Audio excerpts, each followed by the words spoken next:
Bien, la semana pasada empezamos a hablar de algoritmos. Eh,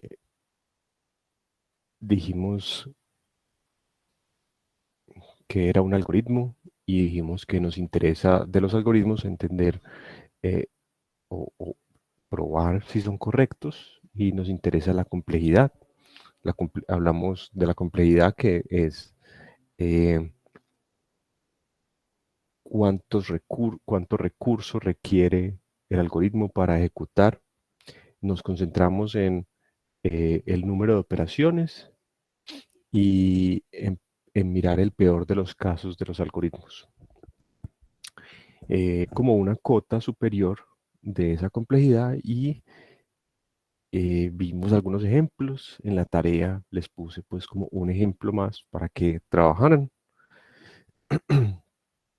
Y hoy vamos a ver como un ejemplo muy típico de algoritmos, digamos, una familia muy emblemática de algoritmos que nos sirve de ejemplo para ver esas cosas de las que venimos hablando.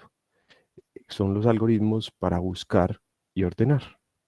Resulta que buscar y ordenar son eh, fa- fácilmente las dos tareas que más hacen los computadores.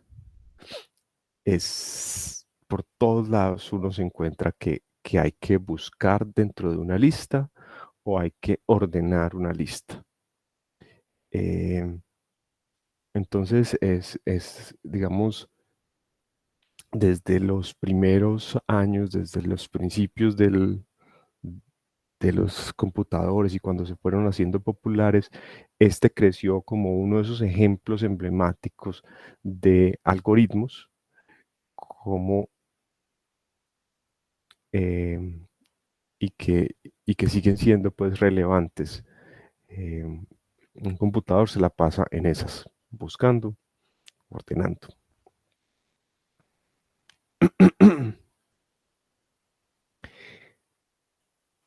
Entonces, entremos en materia. Empecemos con buscar. Entonces,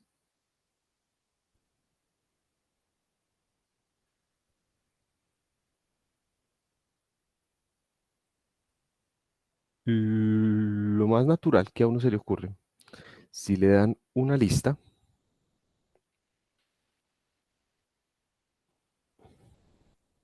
a uno, a 2, hasta a n, y le preguntan y quiere saber si este elemento X está dentro de esa lista, lo más natural es la búsqueda lineal, es decir, buscar uno por uno, comparar cada elemento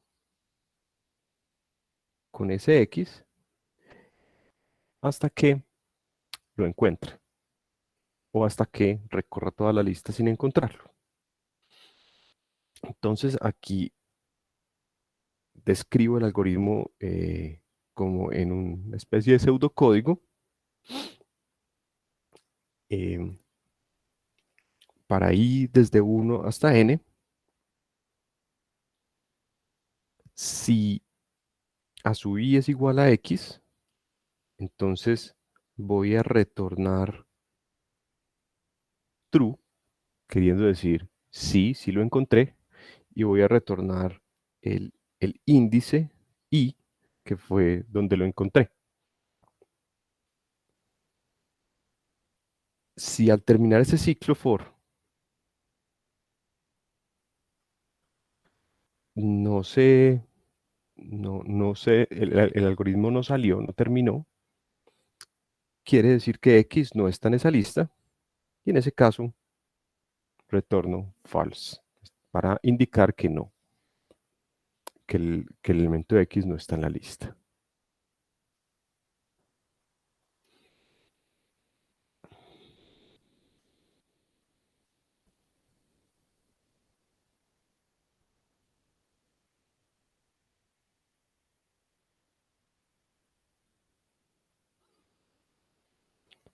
La, la la correctitud de ese algoritmo pues es obvia y la complejidad tampoco es difícil. Eh, pues hay casos en los que X puede estar en la primera o en la segunda entrada y en esos casos termina muy rápido, pero claramente, ¿cuál es la complejidad en el peor de los casos?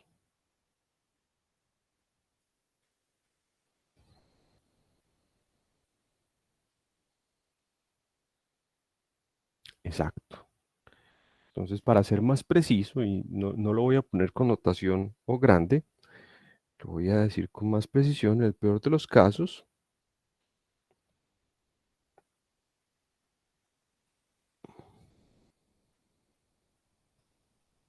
requiere, y aquí la pregunta es, ¿cuál es la operación que estoy contando? ¿Qué es lo que cuesta aquí?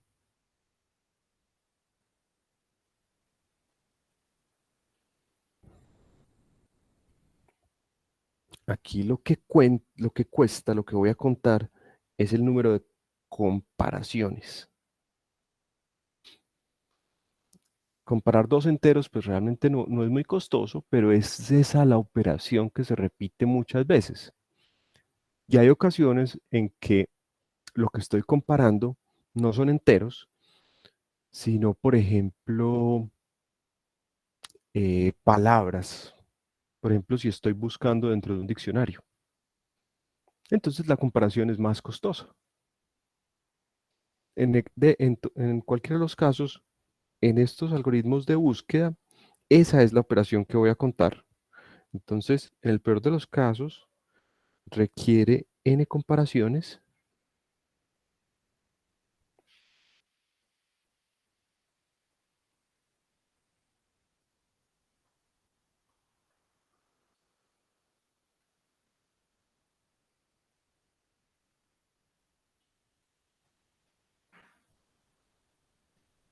Exactamente n comparaciones, ¿cierto? Si X está en la última posición o si X no está en la lista, entonces tengo que recorrer toda la lista y comparar X con cada uno de los elementos, de los n elementos.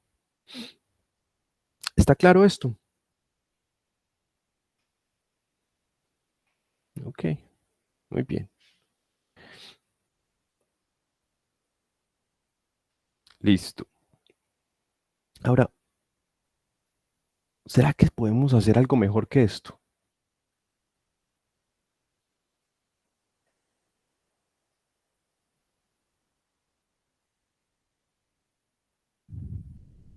En general, no. En general, si nos dan una lista que no está ordenada y nos dan un elemento, la única manera de saber si X no está en la lista es compararlo con cada uno de los n elementos.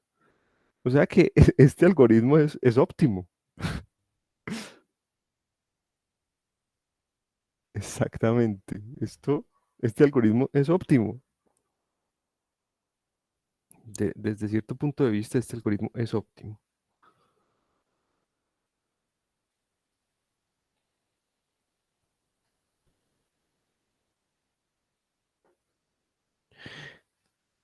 Para resolver ese problema de dada una lista no ordenada, buscar un elemento. Sin embargo, la realidad en el mundo real uno no hace una sola búsqueda, sino que hace muchas búsquedas. Lo típico es que hay una lista que es más o menos estática y uno está buscando y uno busca muchas veces en esa lista. Por ejemplo, supongamos un servidor que tiene los nombres de usuario de, tiene una lista de nombres de usuario.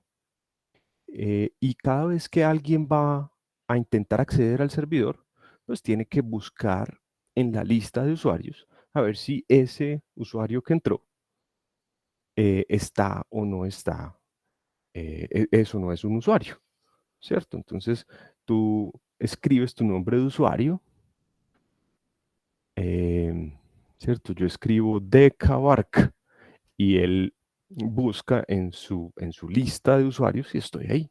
Bueno, ¿cuántas realmente ese computador, ese servidor no está haciendo una sola búsqueda, sino que está haciendo miles y miles de búsquedas? Cada vez que alguien va a ingresar, lo busca allí.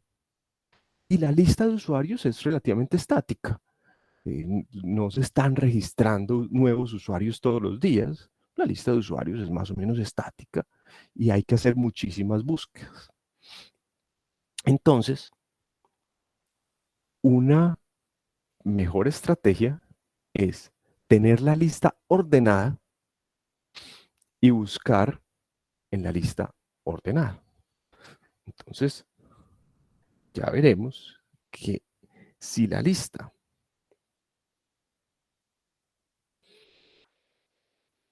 está ordenada, podemos buscar más rápido.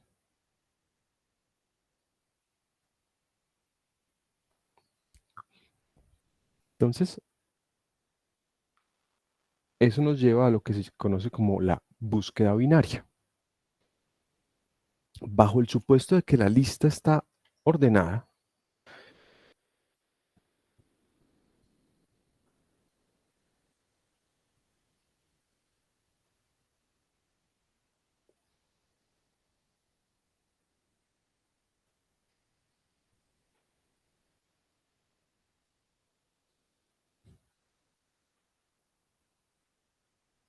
entonces imagínense una lista mm, grande, grande, grande,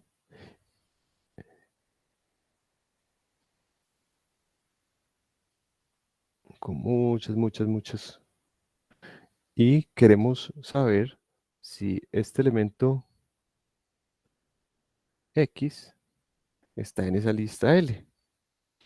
Pero sabemos que esa lista está ordenada. Una mejor estrategia, entonces en ese caso podemos hacer algo mucho más inteligente. ¿Qué hacemos? Pues como la lista está ordenada, yo puedo ir y fijarme en la mitad, buscar un elemento en la mitad, llamémoslo, no sé, LM, y comparar LM con X.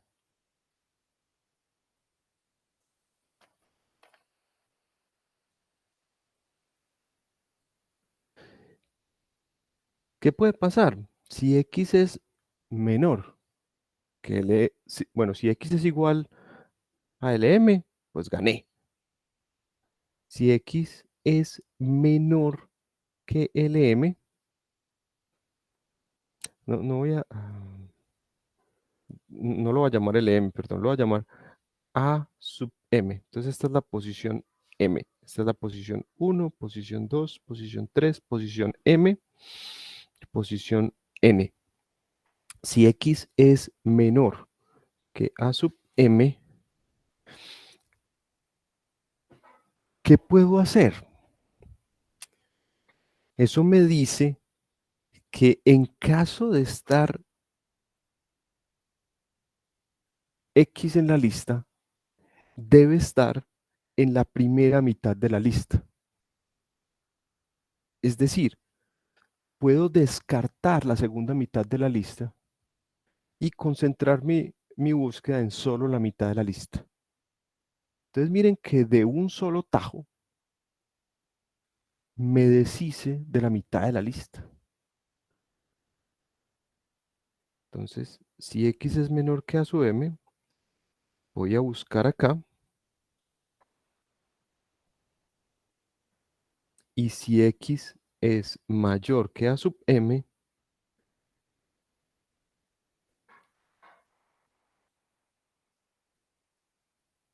entonces me concentro en la segunda mitad de la lista.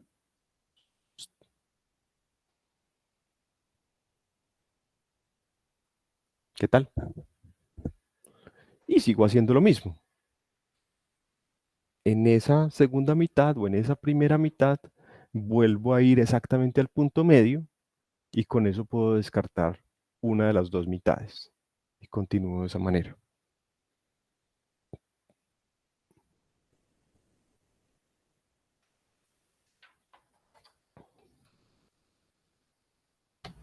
Profe, hola. Sí. Yo Hola. tengo una pregunta respecto a la anotación de los algoritmos, porque es que en el libro hay unos algoritmos que están como enumerados los pasos, pero hay otros que no. Y pues eso hizo que no entendiera bien qué es lo que es, qué significa un paso en un algoritmo. No, si quieres pues te digo la cita exacta del libro, pues, porque, por ejemplo, pues lo vamos a ver después, pero el algoritmo de combinar eh, está enumerado por pasos, ¿cierto? De paso uno, paso 2, paso 3 y de todas maneras de instrucciones. Pero estos dos algoritmos que vimos no tienen los pasos enumerados, o eso no importa realmente. Eso, eso no importa. Eh, Numerar los pasos es importante para poder referirse a ellos, Sí, para poder luego hablar de ellos, ¿cierto? Eh, es una buena práctica, pero hay algoritmos que son suficientemente sencillos para que no sea necesario, no sea indispensable numerar los pasos. Entonces, muchas veces los algoritmos se dan en, eh, en un lenguaje más coloquial. listo, listo. Eso Ya, es lo ya, que porque pasa. bueno, es que no sabía como cuál era la diferencia entre como un paso y la instrucción dada en una línea, pero pues como en un renglón, pero no Y, ya. y fíjate que cuando uno va a hablar de la complejidad, entonces uno no realmente no habla de un paso en particular, Mm. sino más bien de una operación. Y fíjate Sí, que esa operación está escondida aquí, en este caso, dentro del paso 3. Entonces, los pasos no son la unidad básica realmente, porque nosotros describimos los algoritmos en un lenguaje de alto nivel y realmente lo que toma tiempo puede estar escondido dentro de un paso. listo, listo, profe. Gracias. Perfecto. Entonces, em,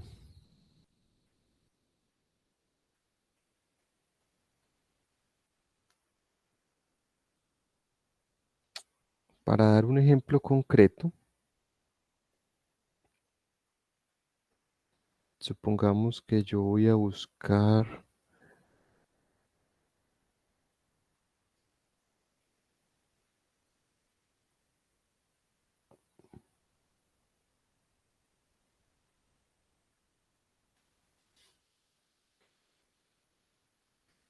digamos que aquí tengo el 1, el 3, el 4, el 7, el 12, el 15, 16, 22, una lista ordenada. Y quiero buscar allí el, no sé, el 16. Entonces, ¿yo qué voy a hacer? Voy a ir a la mitad. Aquí no hay un único elemento en la mitad porque es un número par. Aquí en este caso tenemos 1, 2, 3, 4, 5, 6, 7, 8 entradas. Entonces la mitad es 4. Entonces vendría a mirar esta posición y compararía si X cómo se compara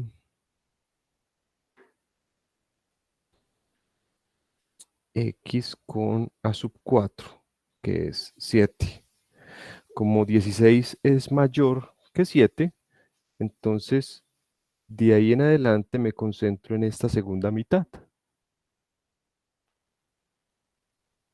Luego, en esa mitad hay 4 entradas, voy a la segunda, entonces en el siguiente paso iría a buscar en esta y comparo x con a sub 6, que es 15. Como 16 es mayor que 15, entonces me concentro en la segunda mitad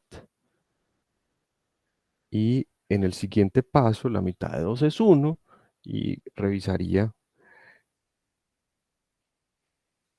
si x, cómo es x con respecto a sub 7, que es 16.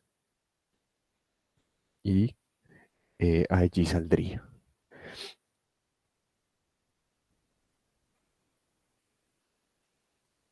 Em, David pregunta si este algoritmo tiene complejidad logaritmo natural de n.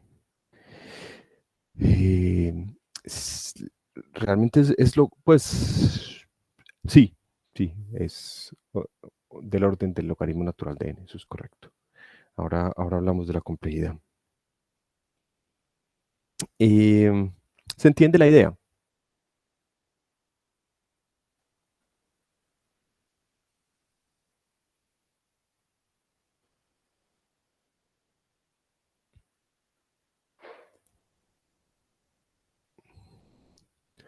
En la descripción que les voy a dar a continuación,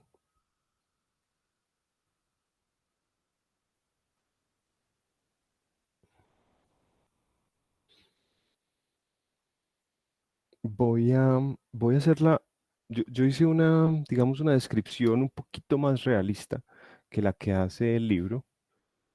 Eh, el libro, digamos, eh, como que en algún momento dice, bueno, entonces me quedo con este pedazo de la lista, pero no dice cómo hace uno eso en la realidad. Eh, Obviamente no es eficiente hacer una copia de la lista y la manera eficiente de hacerlo es simplemente llevar em, digamos, mantener un registro de cuál es el límite inferior y el límite superior de la lista activa. Entonces yo lo que voy a hacer es como de este estilo, para que tengan en cuenta para la descripción que vamos a hacer. Voy a mantener siempre un índice I, que indica el límite inferior, donde empieza mi lista, y otro S, que me indica el límite superior de mi lista. Y eh, voy a construir un M, que es el punto medio de la lista, lo voy a llamar M, y allí es donde voy a comparar. Entonces, lo que hago es comparo a sub M con X y dependiendo del caso, actualizo el límite inferior o el límite superior. Por ejemplo, en este caso que tuvimos acá, en el que X era mayor que A sub 4, entonces, ¿qué debía hacer uno? Pues Y lo actualiza para que se convierta en 5, la posición 5. Y lo otro que voy a llevar la cuenta siempre es la longitud. Entonces, si la longitud anterior era n igual a 8, la voy a actualizar a n igual a 4.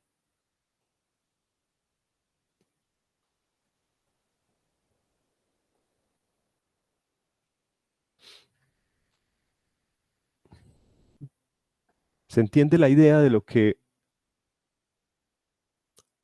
de la manera en que lo voy a describir?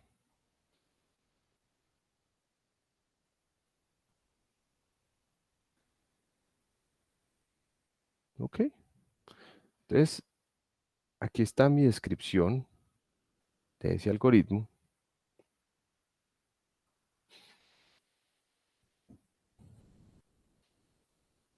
Tenemos una lista.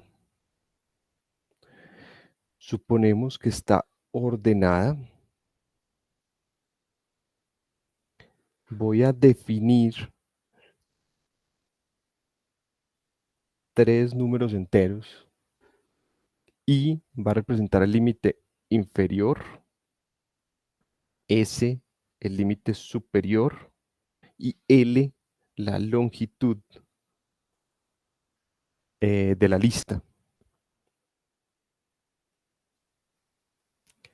Mientras la longitud sea mayor que 0, voy a hacer todo esto.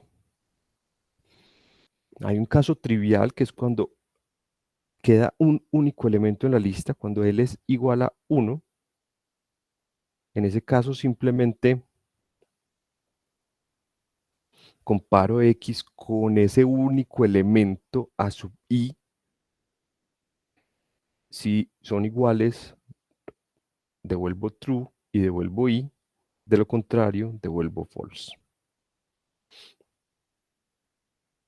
Si de lo contrario L es mayor que 1, entonces hago estos pasos. Calculo el punto medio, que lo voy a calcular como el piso de L medios. Realmente, fíjense que este M no es el índice realmente de la posición media, sino la mitad del número de elementos actualmente en la lista. La posición de ese punto medio va a ser el límite inferior más M. Entonces, las comparaciones las voy a hacer con A sub I más M. A sub I más, si X es igual a sub I más M, terminé y devuelvo esa posición. De lo contrario, si X es menor que A sub I más M, entonces debo actualizar el límite superior para que quede una posición por debajo de ese punto medio. Si por el contrario X es mayor que A sub I más M, entonces lo que actualizo es el límite inferior y lo coloco una posición por delante de I más M. Y actualizo L de acuerdo a eso. Entonces L, en cualquiera de los dos casos, va a ser el límite superior menos el inferior más 1. Ese es el número de posiciones que hay entre el límite superior y el límite inferior, es S menos I más 1.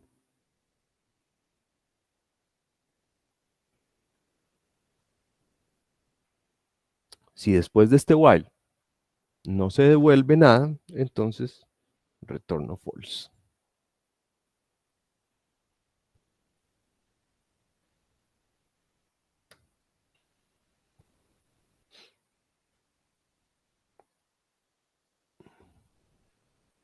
Lo voy a dejar ahí un minutico y ya regreso, que tengo que hacer algo rápidamente. No me demoro.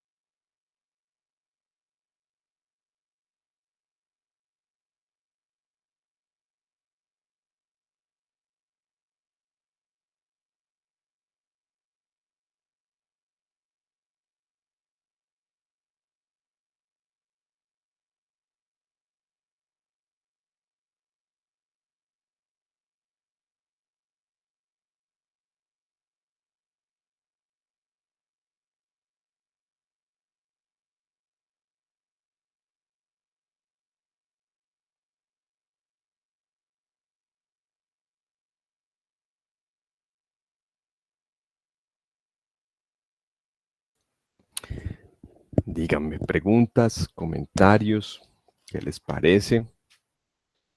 ¿Se entiende la idea?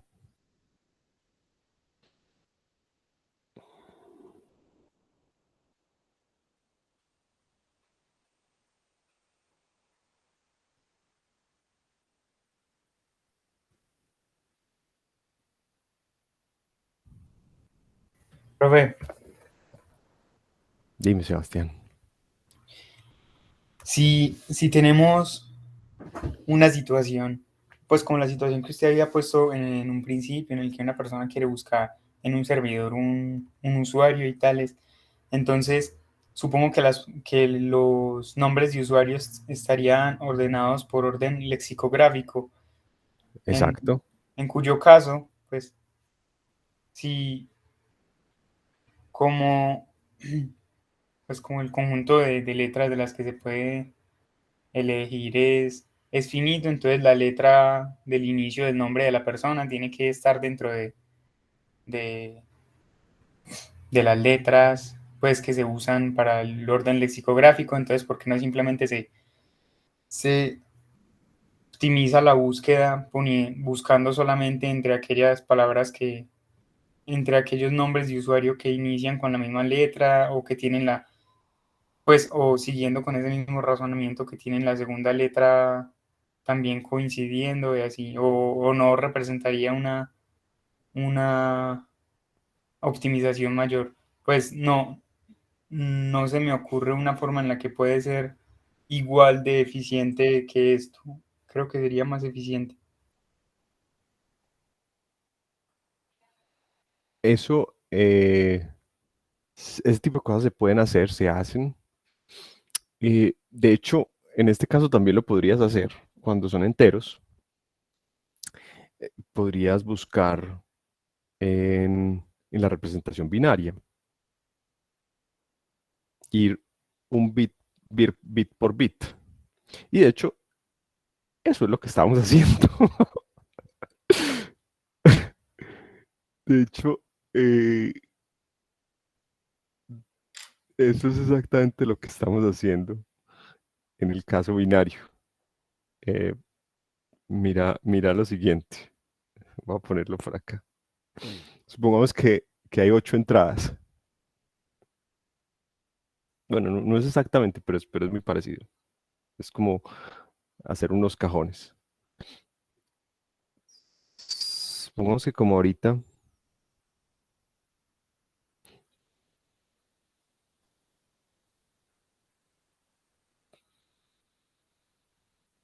tenemos 8 cajones.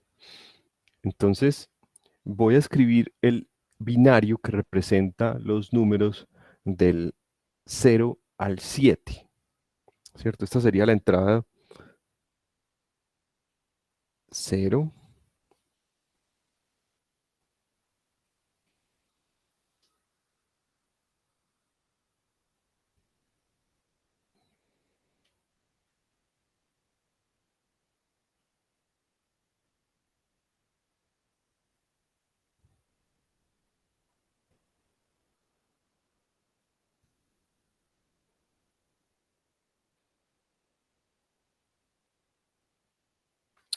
Entonces, fíjate que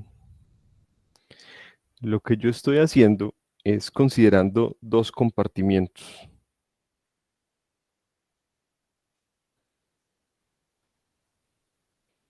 Todos aquellos que tienen 0 en la primera entrada versus todos aquellos que tienen 1 en la primera entrada.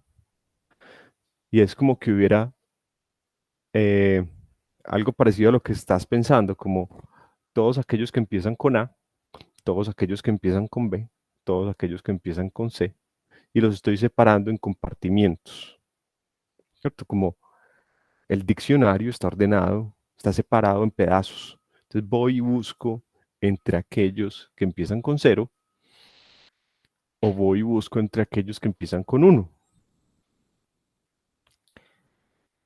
Entonces es muy parecido lo que estamos haciendo acá. De hecho, eh,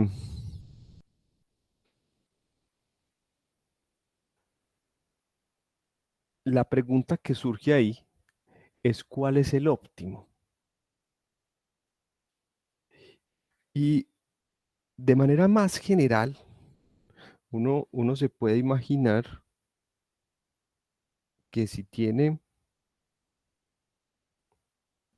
una gran lista,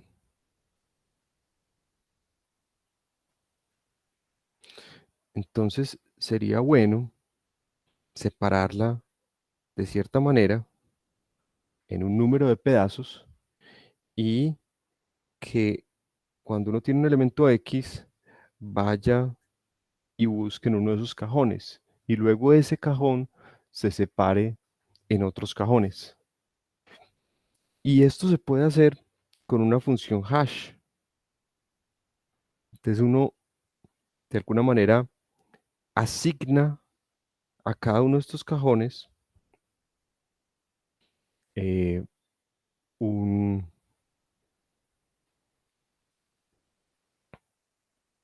un número y que este X te lleve al cajón correcto utilizando esa función hash. Entonces, no necesariamente, entonces lo que estamos haciendo es búsqueda binaria, en el que el árbol es binario, pero en general se puede hacer búsqueda n-aria,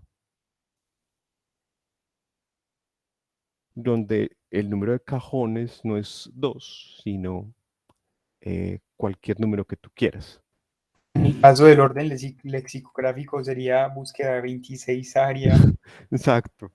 Y eso no necesariamente es óptimo, a menos que tú tengas, por alguna razón, una manera muy eficiente de hacer esa comparación, como en el caso lexicográfico, pero, pero en general uno puede pensar cuál es el óptimo realmente y va a depender más de qué tienes a tu disposición para hacer las comparaciones.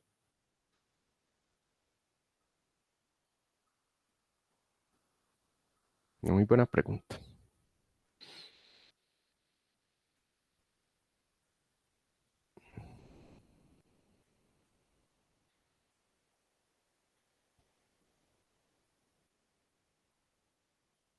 ¿Alguna otra pregunta?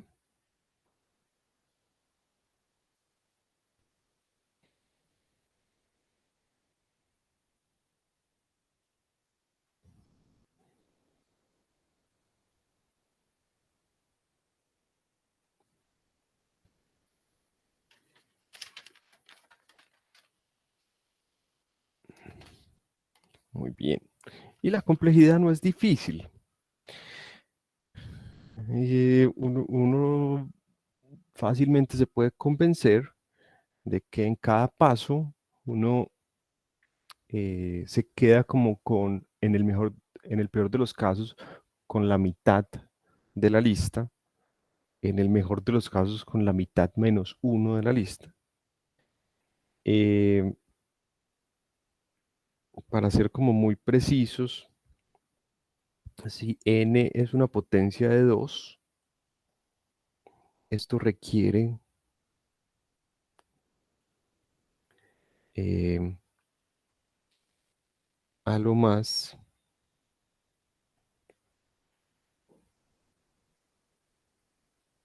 a ver, pensemos, ¿qué vamos a contar aquí? Entonces, miren que aquí lo que cuesta es esta comparación y esta comparación y esta comparación. Realmente uno todo eso lo podría convertir en una sola, eh, pero la manera en que está escrito aquí,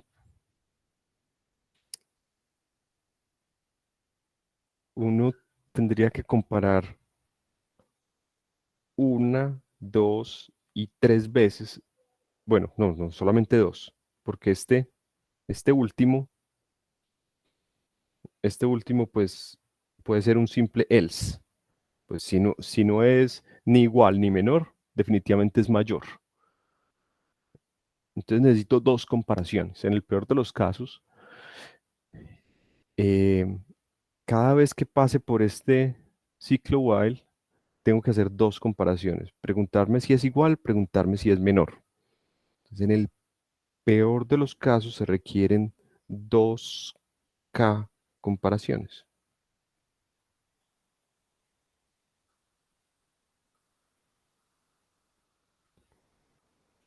Ahora, ese es un caso muy sencillo cuando n es una potencia de 2, pero si no fuera una potencia de 2, digamos, si yo tuviera 7 elementos en lugar de 8, pensemos que uno puede imaginárselo como que tiene 8 elementos y simplemente los llena de basura. Entonces, si n es diferente de 2 a la k, eh, sea k tal que 2 a la k menos 1 sea menor que n menor que 2 a la k. O sea, busco el k más cercano, tal que 2 a la k es mayor que n. Y se requieren a lo más 2k comparaciones.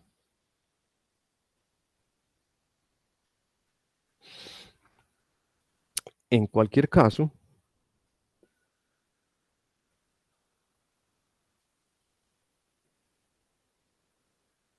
miren que 2k en términos de n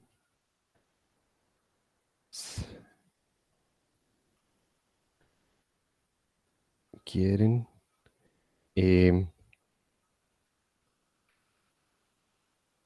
en términos de n sería el logaritmo en base 2 de n. Voy a poner techo como para curarme en salud y voy a multiplicar por 2.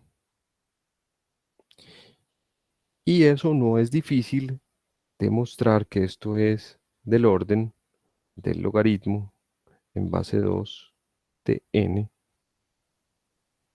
comparaciones.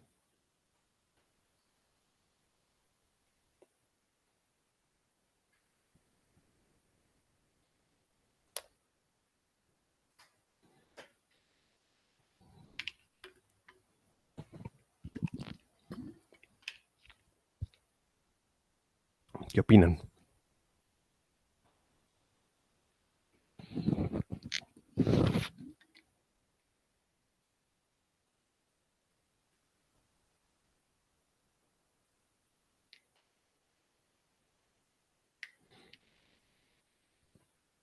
De acuerdo, es súper eficiente. Y me encanta esa conclusión. Logaritmo en base 2 de n es mucho más eficiente que n,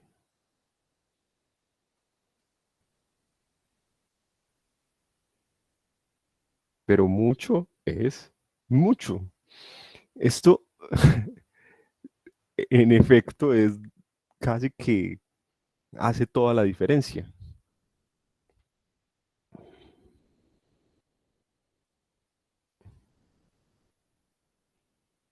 Punto. Imagínense una base de datos grande, una base de datos que tiene del orden de los millones de entradas, ¿cierto? Si tenemos 2 a la 20, bueno, esto es realmente grande. 2 a la 20, ¿cuánto es 2 a la 20? A ver, vamos a hacernos una idea. 2,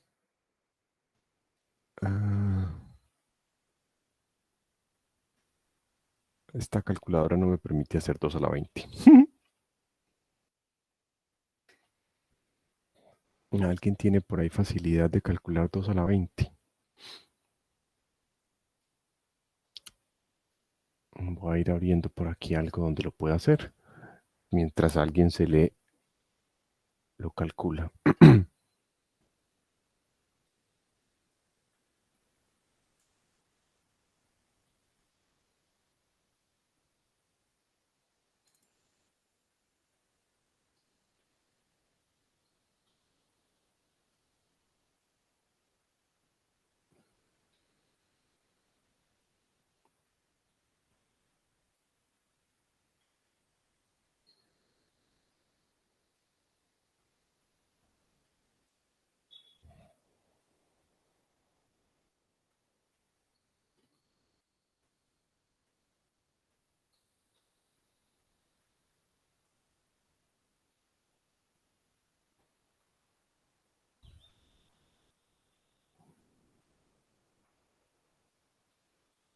Así, 2 a la 20 es 1.000.000.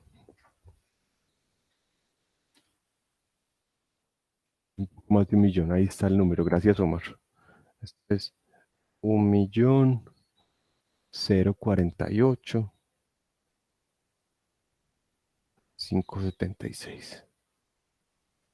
Entonces, una base de datos con 1.000.000 de entradas, pues no es raro. Pues perfectamente normal. Eh,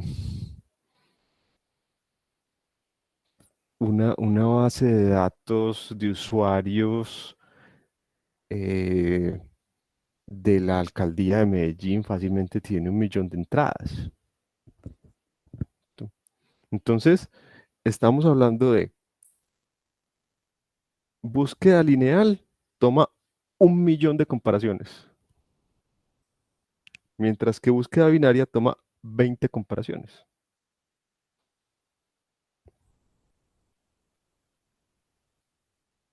Esta es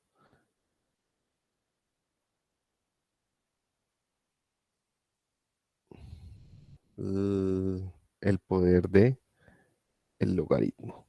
Crece muy lentamente. Realmente esta gráfica no es capaz uno de hacerla realmente. El logaritmo crece muy, muy, muy, muy lento. Listo.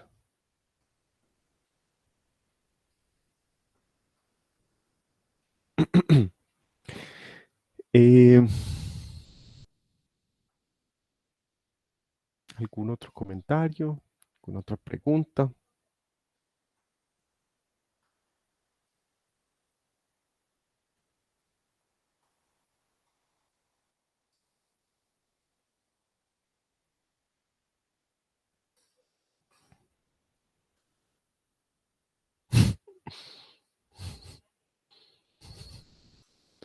Sí, el problema con 2 a la 100, Sebastián, es que, que no es posible almacenar 2 a la 100. 2 a la 100 em, es más que el número de partículas en el universo o algo así. Entonces no es posible almacenarlo, pero sí, en principio eso es así. Bueno,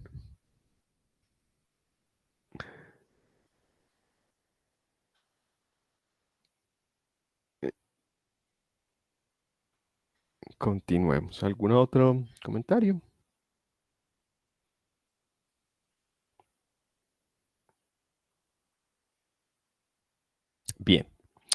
Entonces, dada esa eficiencia tan grande de la búsqueda binaria, pues es muy natural que sea razonable organizar, ordenar las listas.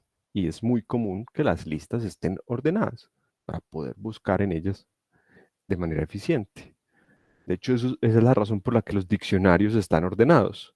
Si los diccionarios no estuvieran ordenados, pues simplemente sería inviable para un humano buscar en un diccionario una palabra. Entonces, ordenar es otro algoritmo muy común. Y vamos a ver dos ejemplos de algoritmos para ordenar y vamos a ver la diferencia en su complejidad. Hoy creo que nos vamos a alcanzar a ver en detalle solamente el algoritmo de la burbuja, que es un algoritmo muy sencillo y pues relativamente eficiente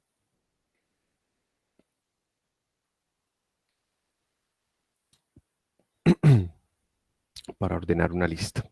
Entonces, el objetivo es ordenar de menor a mayor una lista de cualquier cosa.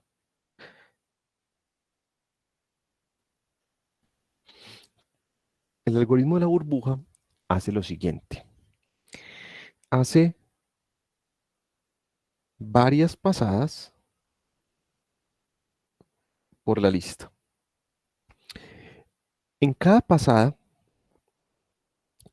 compara elementos consecutivos y los intercambia si no están en orden.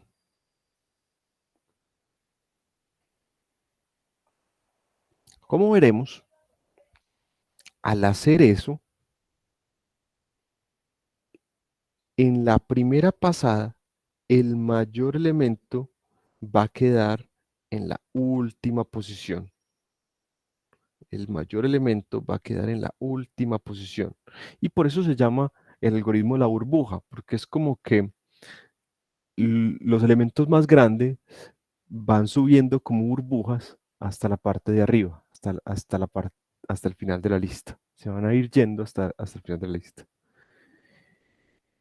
En la siguiente pasada, el segundo elemento más grande va a quedar en la penúltima posición y así, después de K pasadas, los últimos K elementos quedan ordenados.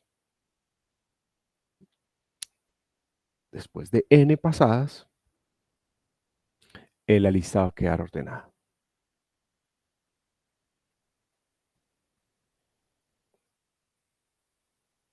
Hagamos un ejemplo para ilustrarlo.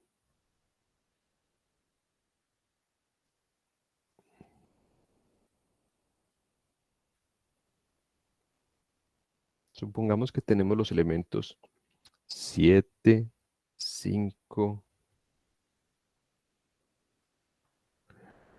8, 1, 4, 3.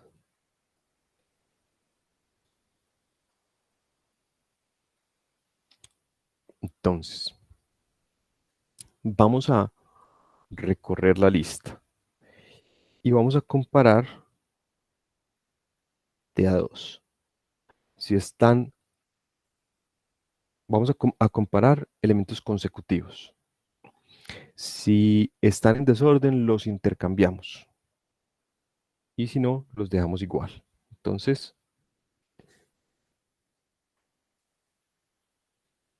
7 y 5 están desordenados. Entonces, los voy a intercambiar.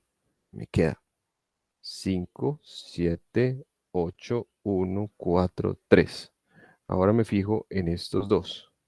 7 y 8 están ordenados. Entonces, no los intercambio.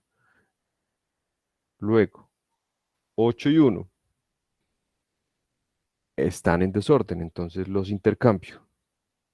5, 7, 1, 8, 4, 3. Luego 8 y 4 están en desorden, los intercambio.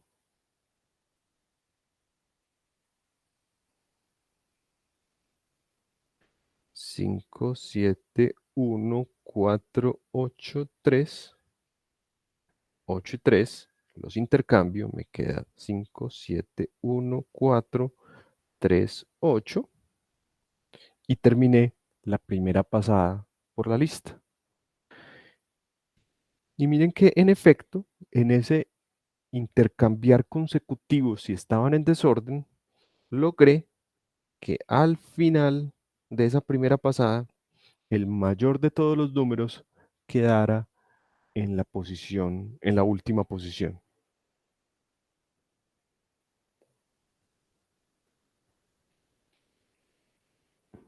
Para la siguiente pasada,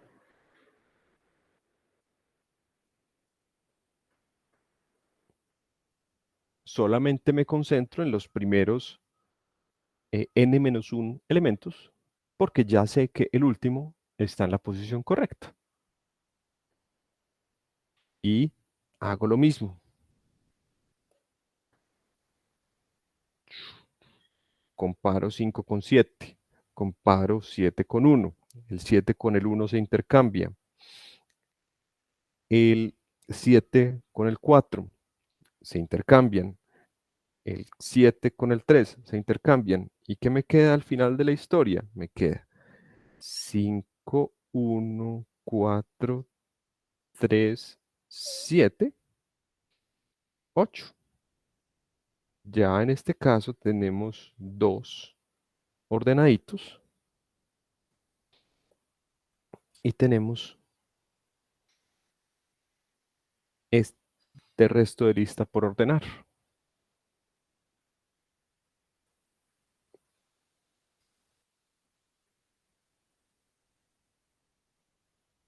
Continúo. ¿Eh? Tan, tan, tan.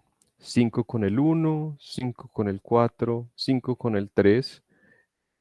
Y al final de esta ronda me queda 1, 4, 3, 5, 7, 8. 5, 7, 8 están listos. Y me queda por terminar de ordenar 1, 4, 3.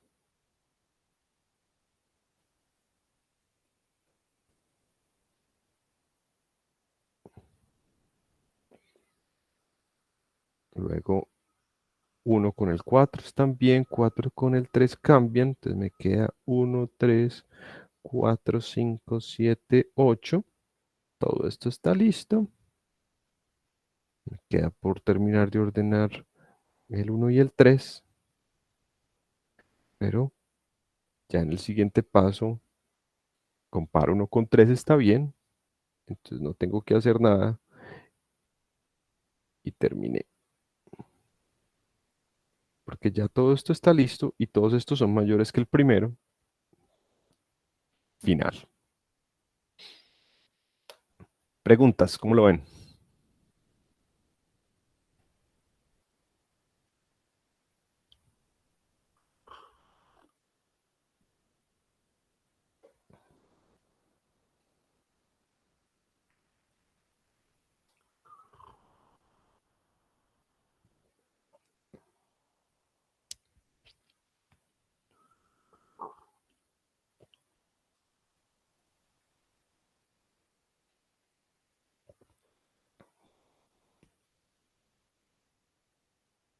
Buena pregunta.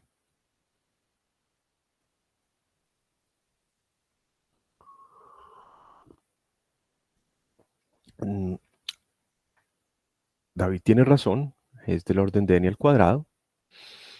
Es más o menos eficiente, pero hay mejores.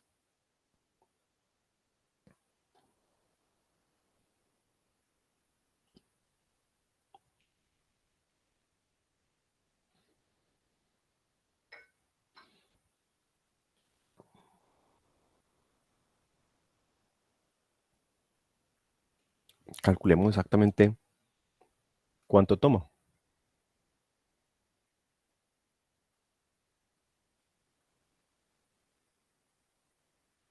¿Qué dice ahí Bogosort?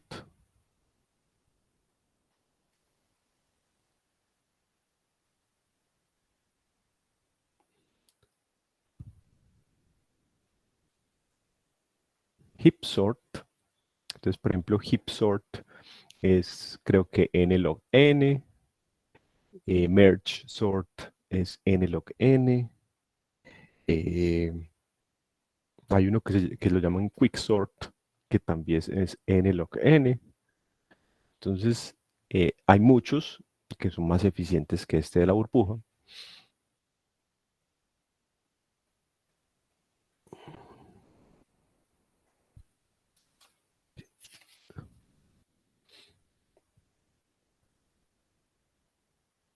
Entonces, una de las cosas buenas es que es muy, muy fácil de escribir. La entrada, vamos a suponer que es una lista. Aquí voy a empezar a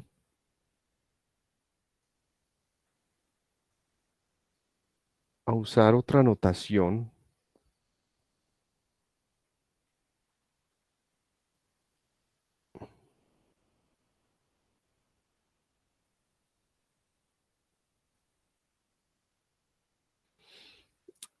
Porque eso que estaba haciendo ahorita de llamar a las entradas a sub i empieza a ser un problema porque yo aquí quiero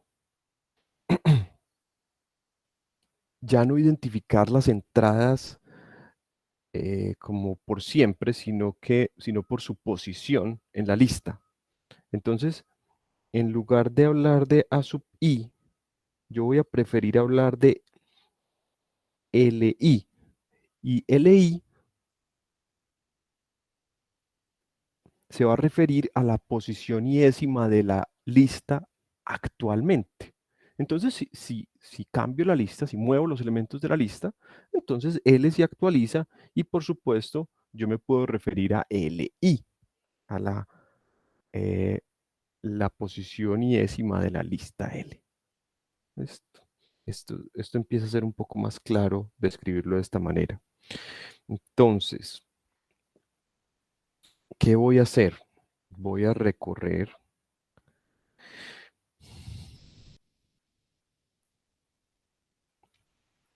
Entonces, este está ahí. Yo quiero que me diga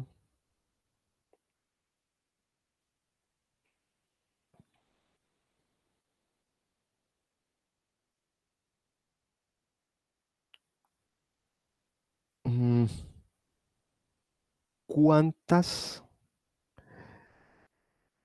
entradas de la lista voy a recorrer.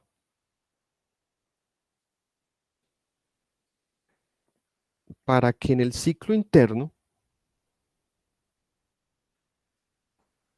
yo pueda recorrer J desde 1 hasta I. Y adentro puede hacer la pregunta de si LJ es mayor que LJ más 1. Estoy haciendo comparación de dos entradas consecutivas de la lista, la LJ y la LJ más 1, desde la posición 1 hasta la posición I. Entonces I va a empezar en n-1, que es el número de comparaciones que tengo que hacer en el primer recorrido. En el primer recorrido tengo que hacer 1, 2, 3, 4, 5 en este caso. Entonces piensen en esto como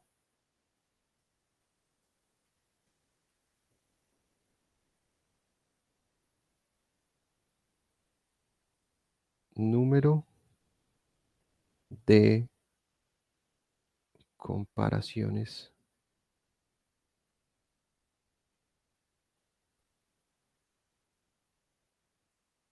Entonces, En la primera pasada voy a hacer n-1, en la segunda n-2, en la tercera n-3 y así hasta que al final voy a hacer una.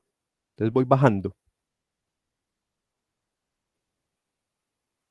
En caso de que LJ sea mayor que LJ-1, lo que voy a hacer es intercambiarlos.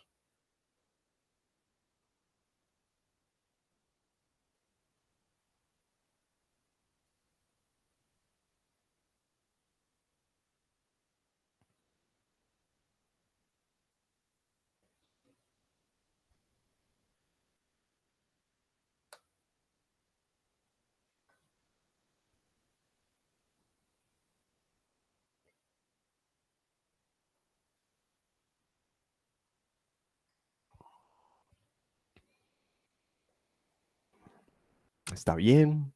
¿Alguna pregunta? ¿Les queda claro?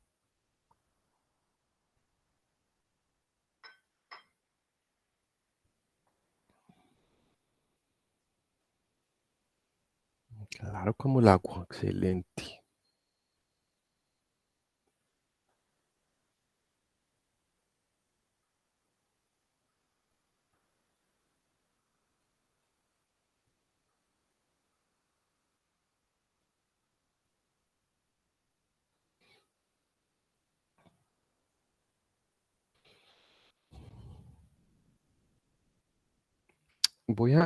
Antes de hablar de la correctitud de este algoritmo, voy a aprovechar que lo tengo aquí para hablar de la complejidad, que es muy fácil.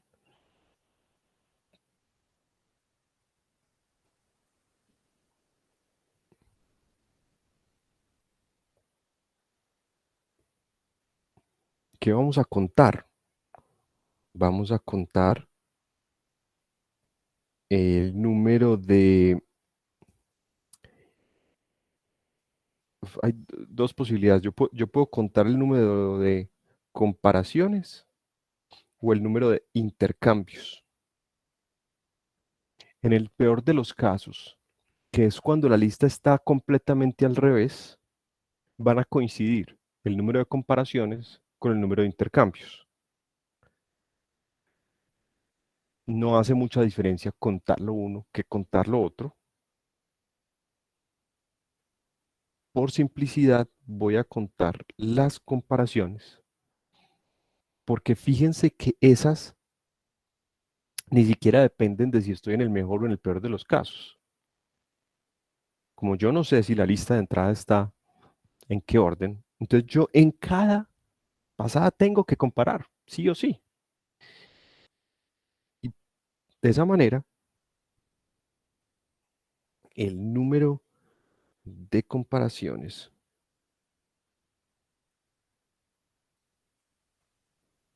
es exactamente, y calculémosla, alguien que me ayude. En la primera, miren que la i me dice cuántas comparaciones tengo que hacer. Y la i empieza en n-1 y va bajando hasta 1. Es decir, es una suma desde i igual, ¿cómo la pongo? De igual a 1 hasta n-1 de i.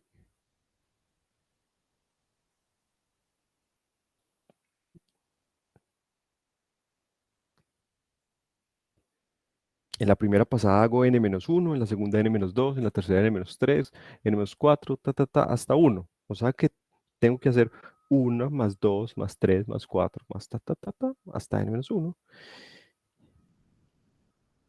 Y esto es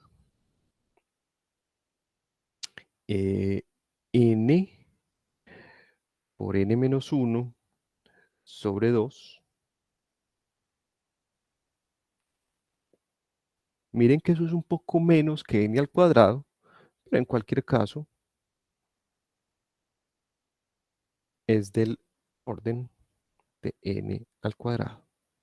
A ver, para que nos quede del todo claro. Esto es n al cuadrado menos n sobre 2. Y si recuerdan qué quiere decir la notación big O, esto es acotado asintóticamente por n al cuadrado. Pero no solamente es acotado asintóticamente por n al cuadrado, sino que n al cuadrado es acotado asintóticamente por n al cuadrado menos n menos 2. Entonces, de hecho, yo puedo ser más preciso y decir que esto es del orden de n al cuadrado.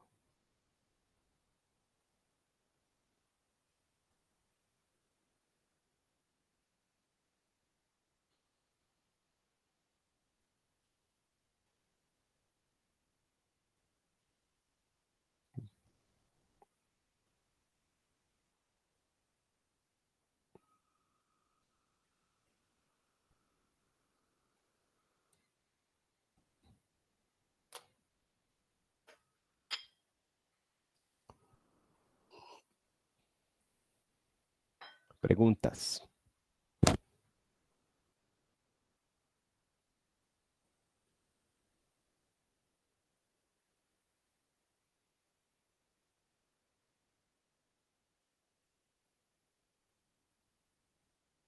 Comentarios.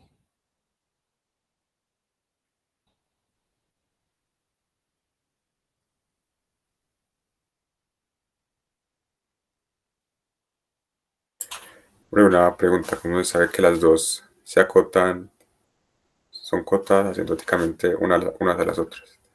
Correcto.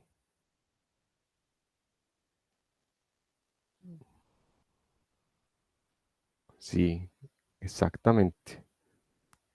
N al cuadrado menos n sobre 2 es cota asintótica de n al cuadrado y viceversa. ¿Por qué? Eh, lo puedes probar utilizando como lo que hicimos la clase pasada. Eh,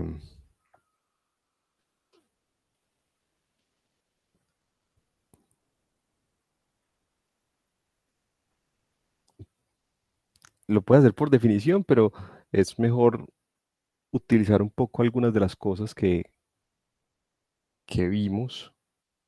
Entonces uno a n, esto se lo imagina como n al cuadrado sobre 2 menos n sobre 2. Mira que eso es un polinomio y realmente lo que va a dominar es el n cuadrado. Entonces, es muy fácil en esta dirección, es muy fácil mostrar que esto es del orden de n al cuadrado.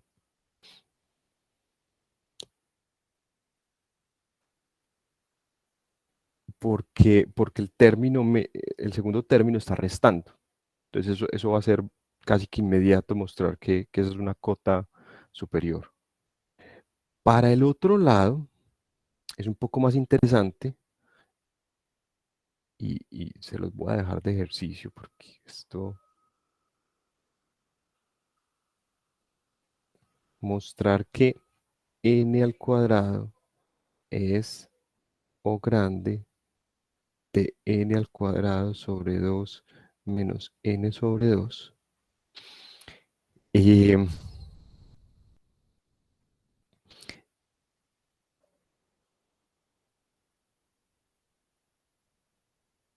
mira que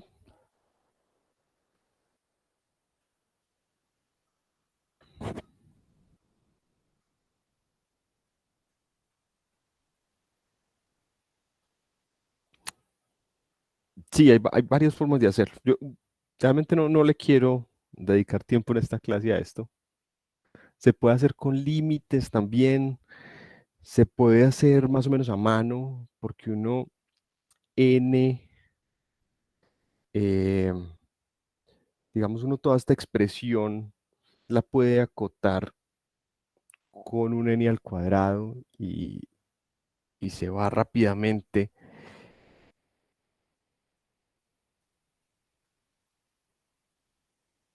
O sea, si uno pone una constante grande aquí,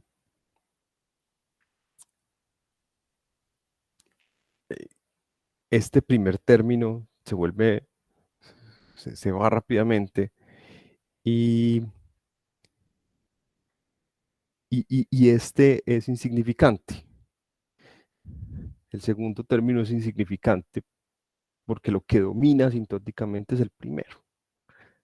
También se puede hacer por límites, pero no le quiero dedicar mucho tiempo a eso. Me parece muy buen ejercicio para que lo hagas, Juan Camilo.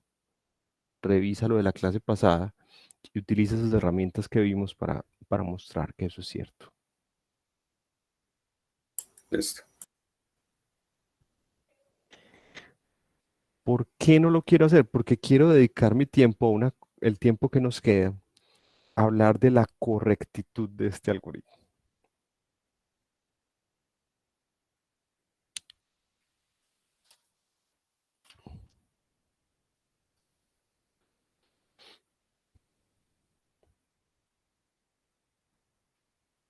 Bueno, antes de entrar en materia, yo había pensado implementarlo en Python, pero también creo que es algo que pueden hacer muy fácil. Es un algoritmo muy sencillo de implementar en Python.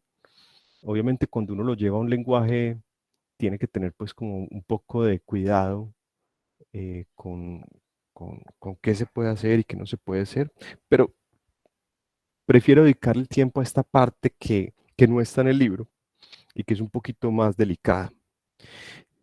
Yo quisiera probar que este algoritmo, en efecto, ordena la lista. ¿Cómo se demuestra que esto funciona? No es nada trivial demostrar formalmente que esto funciona.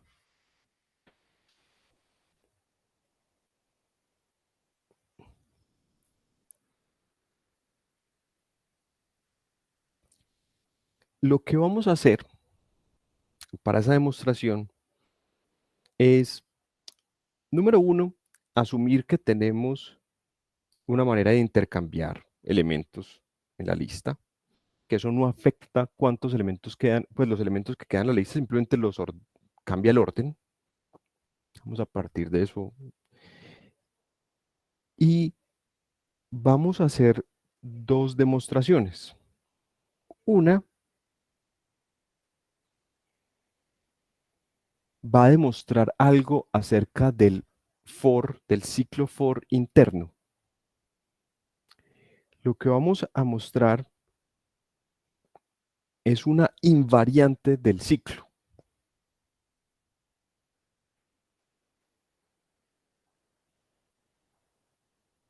Invariante de ciclo.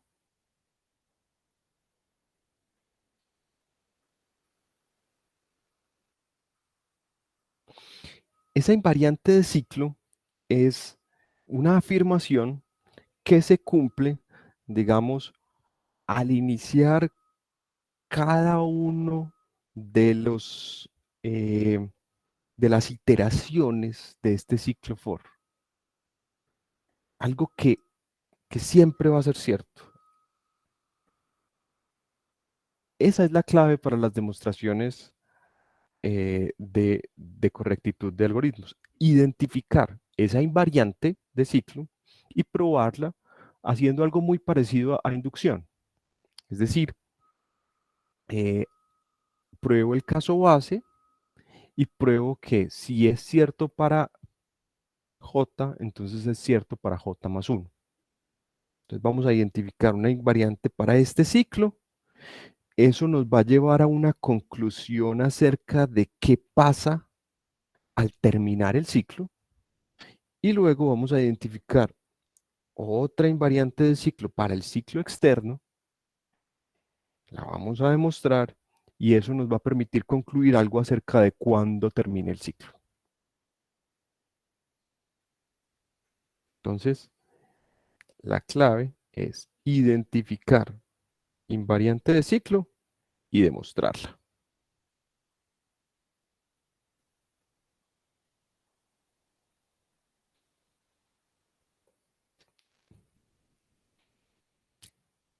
Entonces,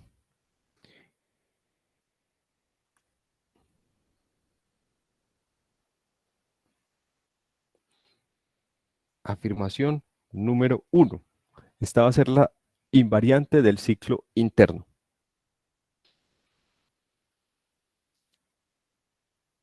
Al comenzar cada iteración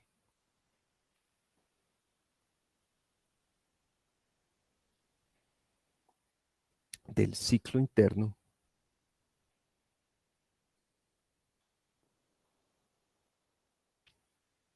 ¿qué puedo concluir? Vamos a ver si alguno se le ilumina. ¿Qué es cierto para cada J cuando el algoritmo llega acá? ¿Qué es eso que siempre se preserva para cada J? Y que me va a servir para probar que el algoritmo es correcto.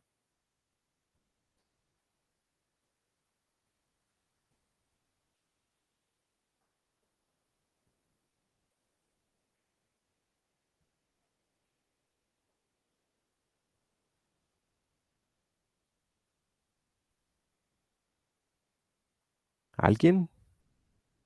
¿Están pensando?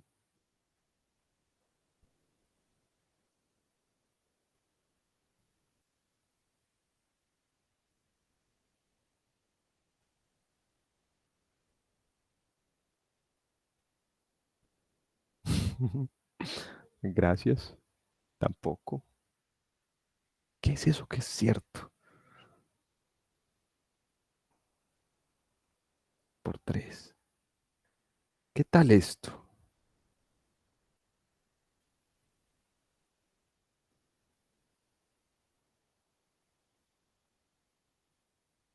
¿Recuerdan este dibujo?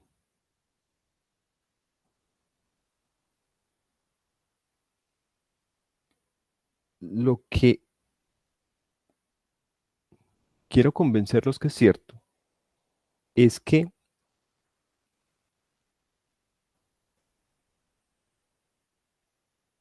LJ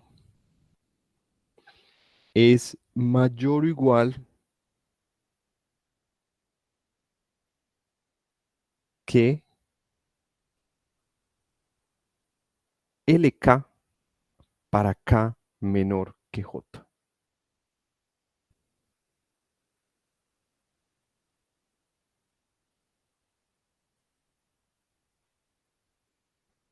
Siempre. Dentro del ciclo interno.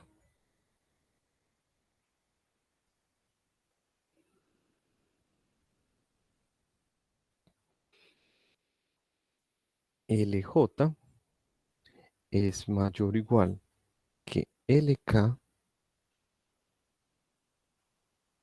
para K igual a 1, 2, 3 hasta J menos 1.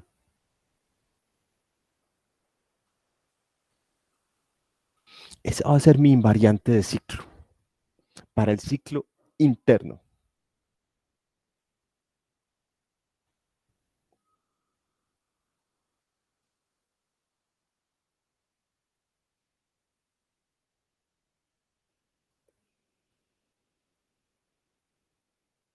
Estamos afirmando o simplemente es una conjetura.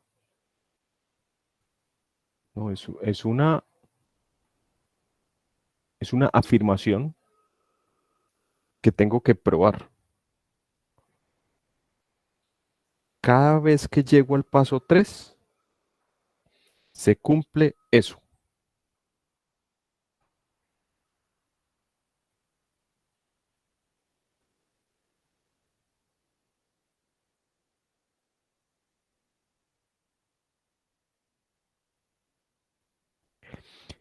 Para darles la visión completa de la demostración, no lo voy a demostrar todavía. Pero díganme si está claro qué es lo que estoy afirmando.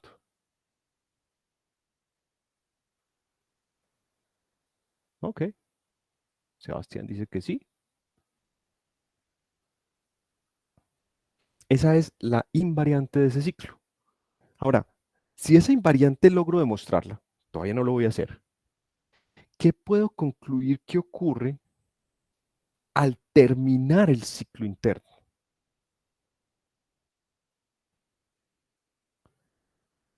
Se sigue que al terminar el ciclo interno,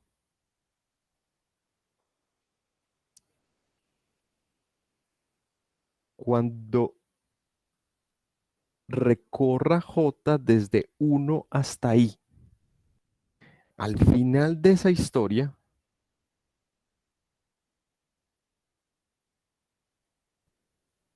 lo que puedo concluir es que LI más 1 es mayor o igual que LK para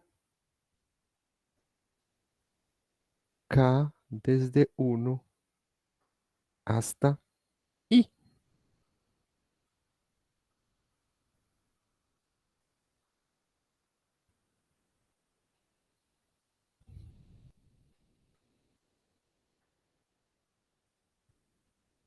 Entonces, cada vez que llego a la posición 3, LJ es mayor que los que lo preceden, mayor o igual que los que los preceden.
Hola, qué pena. Mi internet se cayó. Ya regresé. ¿Me escuchan?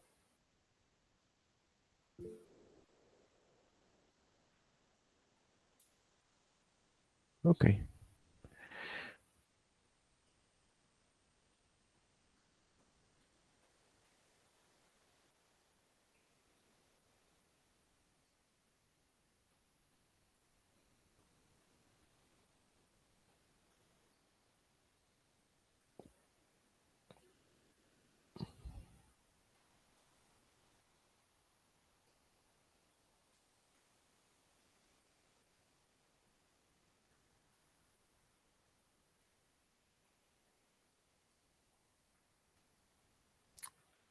Bien.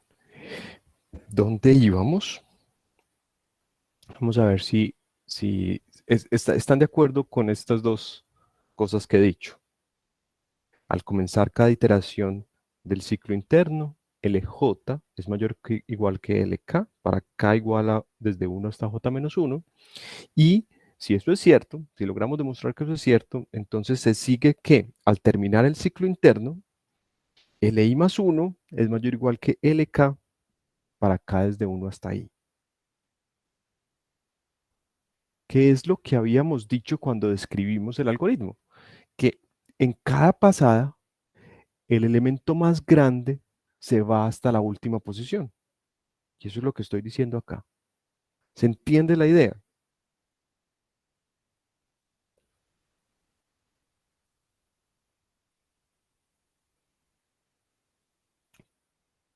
Preguntas. ¿Será que estoy sin internet y otra vez no me están escuchando o si me están escuchando? Yo creo que sí.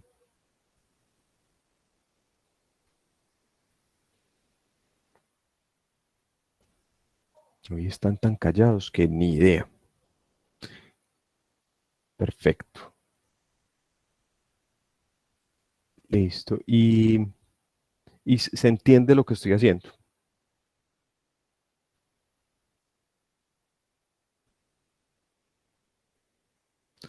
Bueno. Ahora,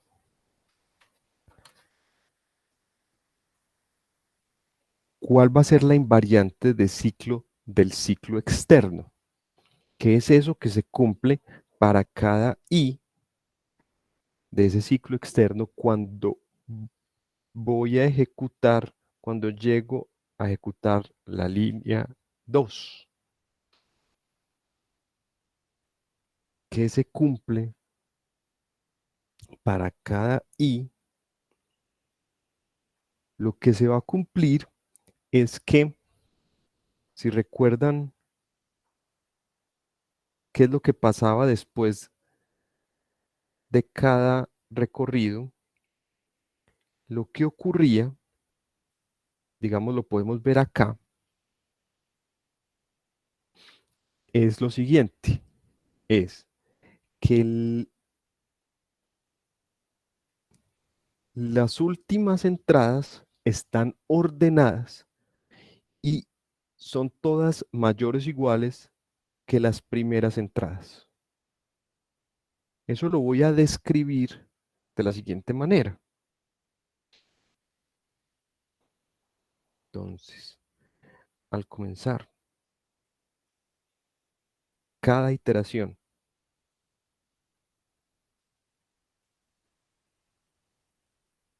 del ciclo externo,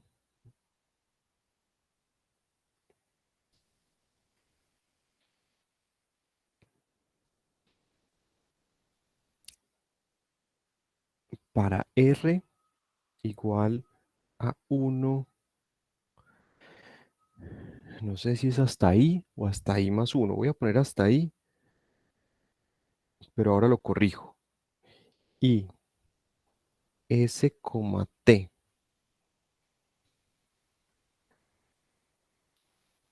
vamos a ponerlo como un perteneciente a y como un perteneciente a, yo creo que es I más 1. Ahora les explico por qué.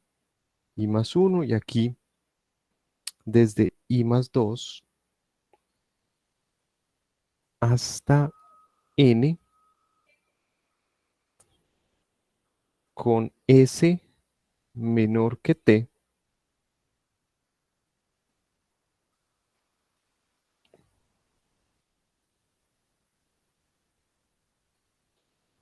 LR es menor o igual que LS y es menor o igual que LT.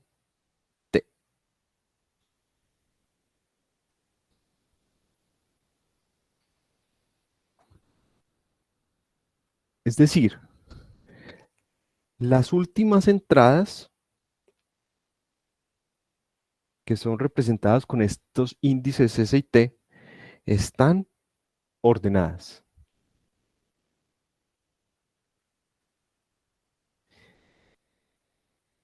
Y son todas mayores o iguales que las primeras I más 1 entradas.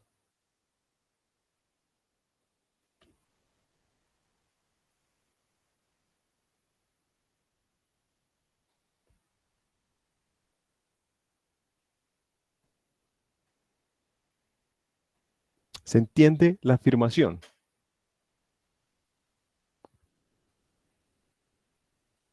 Es claro lo que quiero demostrar.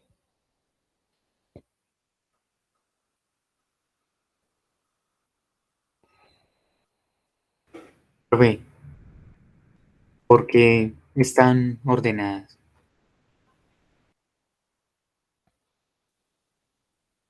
Si recuerdas el ejemplo, eso es lo que pasó. Las últimas entradas quedaban ordenadas. Míralas acá.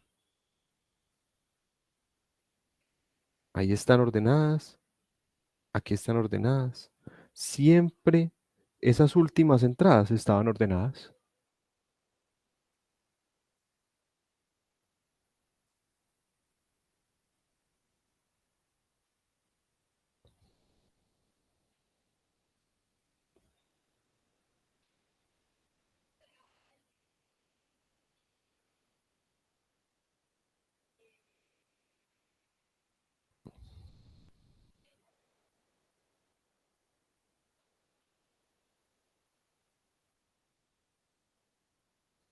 Ahora, ¿por qué I más 1?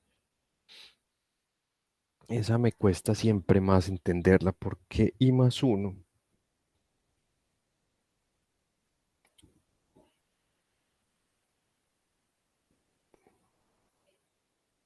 Sí, realmente eso no es tan obvio. Y me está diciendo el número de comparaciones.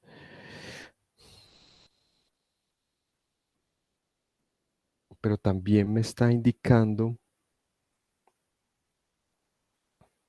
hasta dónde voy a llegar, pero miren que yo siempre voy hasta una posición más. Comparo el j décimo con el j más 1. Eso quiere decir que yo no llego hasta ahí, sino que realmente llego hasta I más 1. Y realmente donde va a quedar el más grande es en la posición I más 1.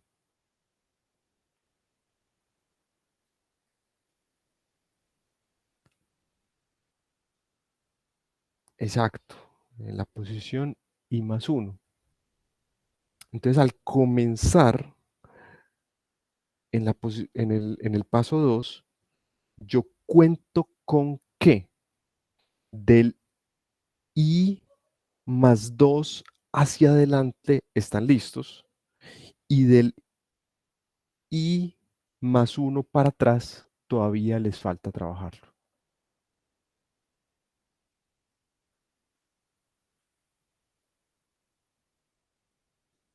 Juan Pablo me pregunta cómo sería en la primera iteración. ¿Qué quieres decir con eso? Que no. ¿Quieres decir como el caso base? Cuando apenas voy a arrancar. ¿O qué? Cuando apenas voy a arrancar, I es n menos 1. Cuando apenas voy a arrancar, I es igual a n menos 1. En ese caso, ¿qué es lo que estoy diciendo? R perteneciente a la lista 1 hasta I más 1. I más 1 en ese caso sería n. Y luego S y T pertenecientes a la lista que empieza en I más 2, es decir, en n más 1, pero va hasta n. ¿Ah? ¿Cómo así que la lista que va desde n más 1 hasta n? Ah, ah. esta lista es vacía.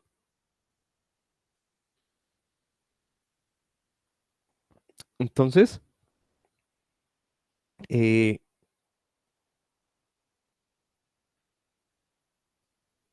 lo que me está diciendo en ese caso es que es algo que se cumple para ese T en el conjunto vacío.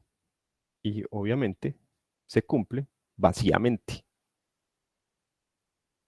Entonces, el caso base va a ser un caso vacío, que es verdadero vacíamente.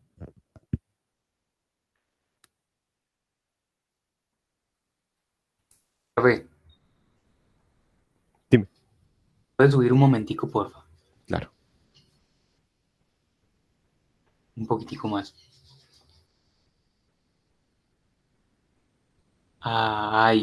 Ya. Entonces, eso de después de K pasada, los últimos K quedan ordenados es porque, bueno, inicialmente empezamos en la última posición y de ahí se empieza a comparar, a hacer las comparaciones dentro de cada ciclo. Entonces, después pues si tomamos, por ejemplo, el último, el elemento máximo de la lista y seguimos su trayectoria, entonces lo peor que puede pasar es que el elemento máximo esté como en la primera posición. Ujú. Entonces, lo que tendría que pasar para que el elemento máximo llegue a la posición enésima es que hayan n ciclos, ¿no?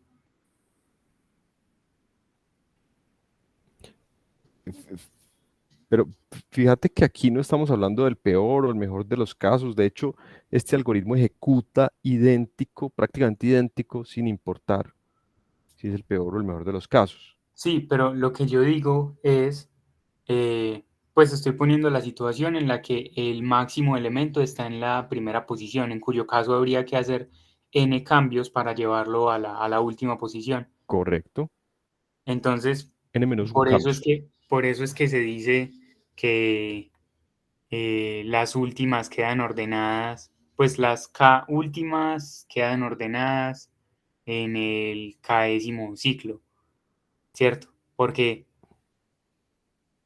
Eh, porque si uno de los números que va en la última posición o en la penúltima posición o en la antepenúltima se encuentra en una posición eh, aleatoria de la lista, entonces solamente hay que hacer una cantidad de ciclos que corresponda con el índice en el que se encuentra el objeto.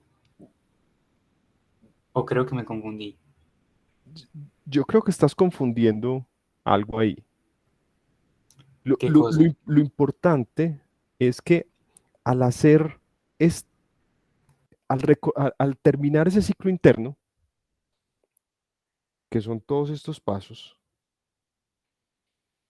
el resultado, independientemente de dónde esté el 8, independientemente de dónde esté el elemento más grande, el resultado al final es que el elemento más grande termina en la última posición.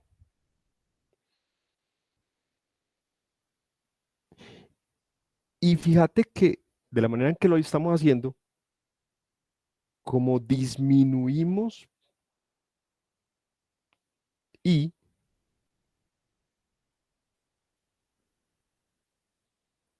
entonces la conclusión es que los primeros n-1 son menores que el enésimo y el enésimo es el más grande.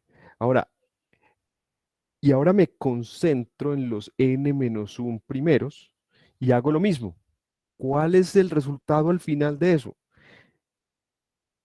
Que los primeros no, los últimos eh, los últimos dos son los más grandes y están ordenados. Ah, bueno, es que yo me había confundido. Pues yo había pensado que el algoritmo lo que hacía era básicamente comparar dos elementos, pues, y si el de la derecha era menor al de la izquierda, entonces cambiarlos y después de eso eh, saltar dos índices. O sea, no solo saltar uno de tal Ah, forma que exista la posibilidad de que el que anteriormente. no, es día uno. Es día Exacto, uno, sí, es sí. día uno. Y eso Bueno, entonces así, es lo que permite que la burbujita se vaya moviendo, que el más sí, grande se vaya moviendo y se vaya hasta la última posición. sí, así sí tiene todo el sentido del mundo. Entonces sí. Excelente. Entonces, esa es la afirmación que queremos probar. Y si logramos probarla, ¿qué pasa? Cuando termina el ciclo, es decir, cuando llegamos a i igual a 1,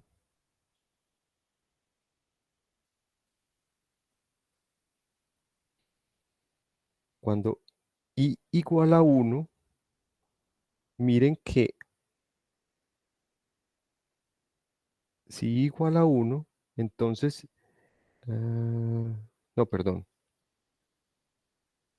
i igual a 1 es la última pasada. Entonces, piensen como que i baja hasta 0, ¿cierto? Al terminar, i, i llega como si llegara hasta 0. Entonces, lo que se sigue es que eh, R perteneciente a 1, S y T pertenecientes a 2, 3 hasta N, con S menor que T, LR menor o igual que LS menor o igual que LT. Y de ahí, eso lo que me está diciendo es que las últimas N-1 entradas están ordenadas y son todas mayores que la primera. En otras palabras, la lista queda ordenada.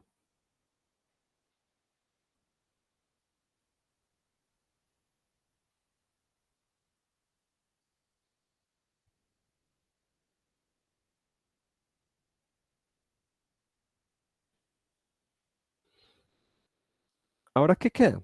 No lo voy a alcanzar a hacer, pero lo que quedaría es demostrar la afirmación 1 y demostrar la afirmación 2. Y se demuestran por inducción. Pruebo el caso base y luego supongo que es cierto eh, para J y pruebo que si es cierto para J, entonces es cierto para J más 1. Y en la afirmación 2, supongo que es cierta. Pruebo el caso base, que es i igual a n-1, y luego por inducción supongo que es cierta para i y demuestro que es cierta para i-1. Es una inducción que va para atrás. Voy a dejar hasta ahí. Piénsenle. eh, les, les, el jueves seguimos hablando de esto. Les dejo que lo digieran y con eso me despido. Les deseo un feliz día. Hasta luego.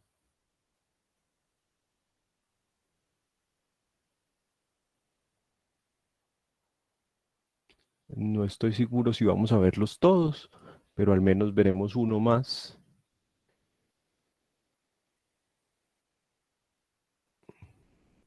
de los que son más eficientes, un algoritmo eficiente de ordenamiento.